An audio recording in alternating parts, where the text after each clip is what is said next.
fly. They rep artists such as Childish Gambino, Lauv, Bruno Major. They rep some big artists. And I got accepted. And to be honest, man, I was so shocked because I have friends who have millions of views on YouTube who have sung with Celine Dion and done crazy things. And even they got denied. And so I was like, man, how in the world did I get accepted? And so AWAL's helped me a ton with marketing and connecting me with, cause their main thing is, when you submit through them, it's awesome, man. Cause I've gone through like CD Baby and other stuff like that, TuneCore, other middleman companies, to get on these platforms. But man, with AWAL, it's so cool. Cause you literally have like basically a day-to-day update of who they're delivering to. So I can go on my AWAL profile and it's like AWAL just delivered to Spotify, AWAL just delivered to Deezer, to iTunes, and then like even niche things. So like I encourage artists to do it. Like I got on TouchTunes, which is like, dude, TouchTunes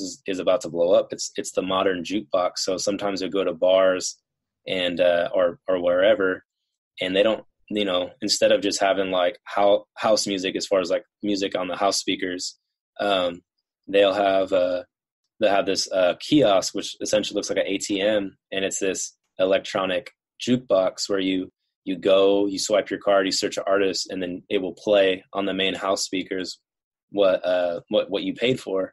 And so my brother, he was at a bar and he's my biggest fan. So he was like, bro, I'm trying to play like your song, like back to back to back to back. But he's like, you're not on TouchTunes. And so it's just so funny because I feel like it's not this big thing yet. But then AWAL got me on TouchTunes. So I'm like stoked about that. I'm actually not familiar with TouchTunes. This is the first time I'm hearing about it myself. Yeah. So this is like in actual bars and restaurants and that sort of deal? Dude, yeah, it's cool, man. Because it's really awesome because it's kind of like giving the consumer or the customer the power to kind of control. It's just like a jukebox back in the day. You pay money, you go, you click a number, now you get that little typewriter thing and it slides. So it's just like that. And it's like awesome exposure because a lot of these like stores, it's like monetize what's going to be played. And so, I mean, who didn't go to Hollister in the past and like heard a song in the fitting room and they're like, yo, the song's lit. Is this Yellow Card? Like we listen to that. So I think it's awesome. And then there's like, have you heard of Peloton? It's like that, the interactive workout. Oh yes, I have heard of Peloton. So Peloton has their own music too. So AWAL was like, yo, you got on Peloton. So, that's just like a little thing that I get excited about. So the kind of goal for me is, since I'm about to be done with the album,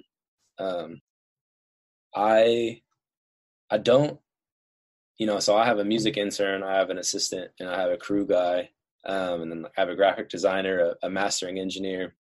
And with all my music, I have a producer that I collaborate with. I do all the writing, but I think it's good to collaborate with a producer because I don't think I'm a perfect producer. Like there are things I'm good at, but I want to have someone who fills my gaps, who can see my blind spots as a producer. So that has been really awesome for me. But dude, I think it's just with Spotify, you can see where your listeners are. And so I can go on, I can see where people are listening, and I'm going to target those areas. So I don't live in LA. I live in Monterey County area. And I kind of prefer that, man. Like a lot of people ask me why I don't live in LA. And ironically, I gain more success up here. I mean, I still go to LA every couple of weeks, like for sessions or recording or whatever. But man, like it's so convoluted. Like everyone's trying to do the same thing. You don't really have fans going to shows. You got artists going to artist shows, and you got a bunch of artists in the crowd watching an artist, wishing that they were on stage. And so I think if you're trying to develop your fan base, you got to target people who only want to be your fan, not someone who wants to be an artist, Like you trying to target the guy who works his 9-to-5 job, or he's a laborer or girl, or working at a retail store, the college student, however you want to view the person. You want to target the person that like they go to your show because they want an escape, and that's it. They just want to be your fan. And so that's what I've kind of found in this area, man. Like it's not as convoluted. So when I go and play a show, man, like it's crazy, dude. Like, so I've played 3 shows in the past month, and like my merch sales and like albums or like single sales and stuff like that, and my following has increased dramatically.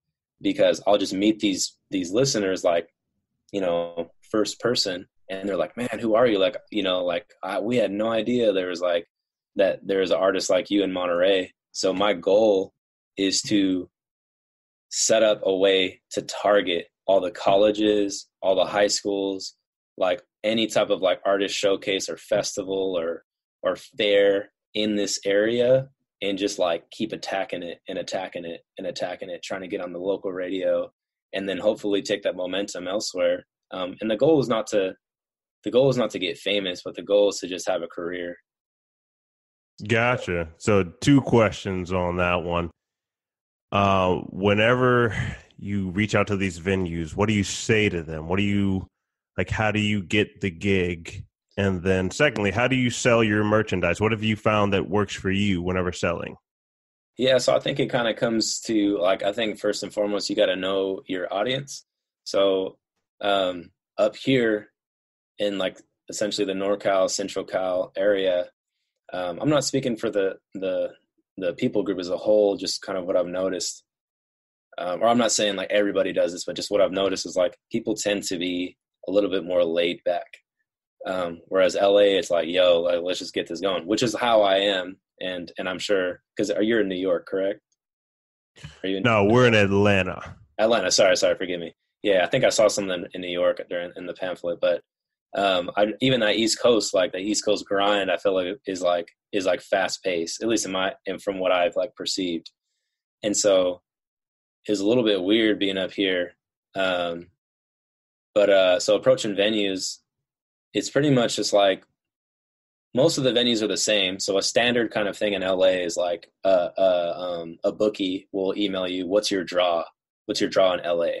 So that just means how many people are going to come to your show on average.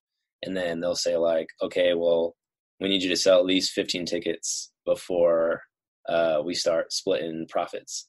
And so what I found up here is that varies a little bit. Some venues are like that, but every venue for the most part wants to hear recordings. They want your Instagram, they want your Facebook page, and they want a live video. That's pretty standard. Some want less. I would say most want all. That's just in my experience. And then if it's like word of mouth, so if there's somebody who like works for that venue, who's high up, who is just like, yo, this guy's killer, then you don't really have to do any of that work.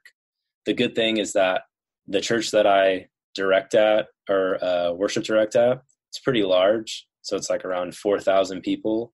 So people will know me from the church, and then I'll just like, I mean, it's not the point of playing at church, but I literally have gotten gigs because of church. Like I sang at the chief of security of Microsoft got married in Pebble Beach, and I sang at his wedding, which was like $70,000 just to get the venue. So it was like random. Nice. But yeah, so that does that answer your question about the venue kind of approach? Yeah, just about the merchandise. Okay. Like, how do you specifically sell merchandise at shows? Yeah, so merch, I mean, I feel like it's pretty kind of standard. I don't do anything special. So I have shirts, I have buttons, and I'm trying to have my merch really correlate with the theme of my music. And the main thing that I want somebody to take away from a show or experience I want it to be an experience as much as possible, because I think when you can relate to people, that's when your music means a lot more. And so, I mean, I'm not saying your music doesn't mean anything if you don't connect with someone on a deep level. For me, because of what this album is about, like I want people to not force people, encourage people to take advantage of the time with their family. So at my last show, I have all my shirts set up, and they're in different colors, and they have the song lyrics of one of my songs. And it says, someday I'll find my way back to you. And it's all about, me like just singing about my mom and missing her. And so the way that it's not intentionally advertised, but the way that my merch, I guess, is by default advertised is through that message. And so there's just a table, there's a cloth. I have my intern and my merch women, or dudes, I have both, that have it organized. They are wearing the merch. So in a practical sense, I think it's just good to take the blow of just giving people, like if you're going to have someone who's doing something for free, just give them merch, man. Like, because if people see people wearing stuff, then they're like, oh, like that's tight. Like I want to wear that, you know, or like that's something, because there needs to be some credibility. So everybody who does something for me, they're wearing my merch. And who doesn't like want a free t-shirt, you know, or a free button or a sticker? True.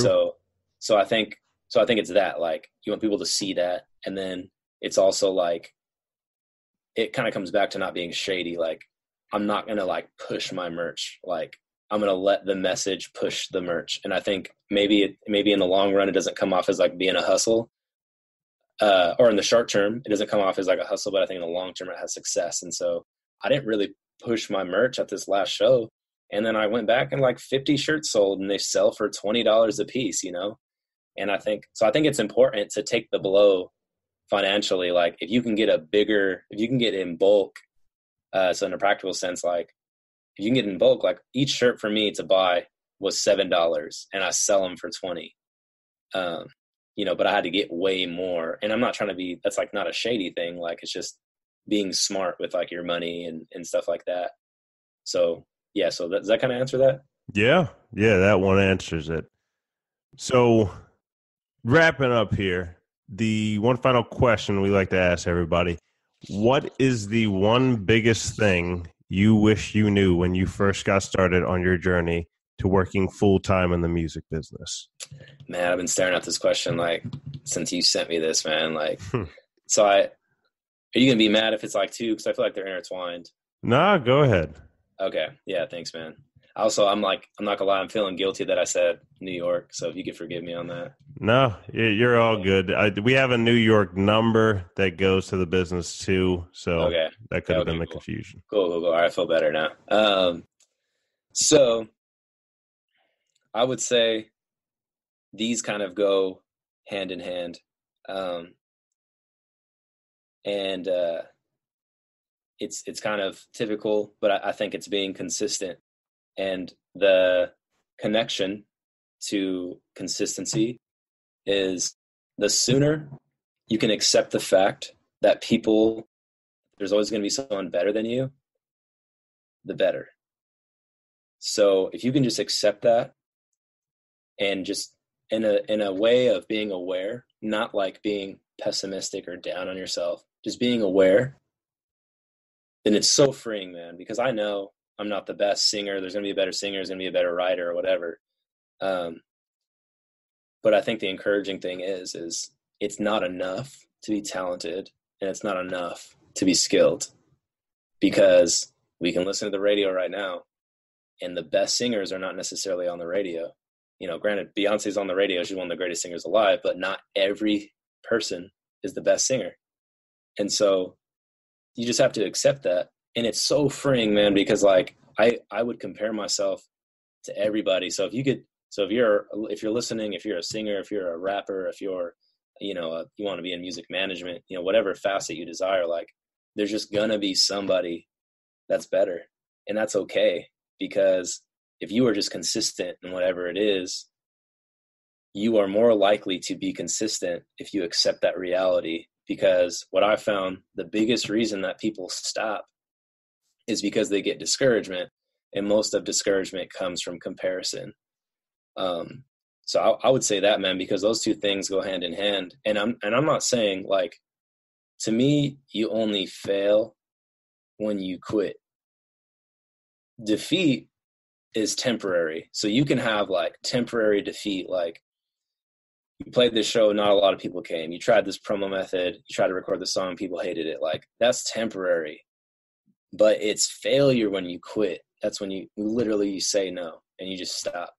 So I think those are the things, man. Like, I mean, there are other practical ways that I can like break it down, because we kind of say these phrases like believe in yourself, do this stuff or whatever, but it's like, what does that look like practically?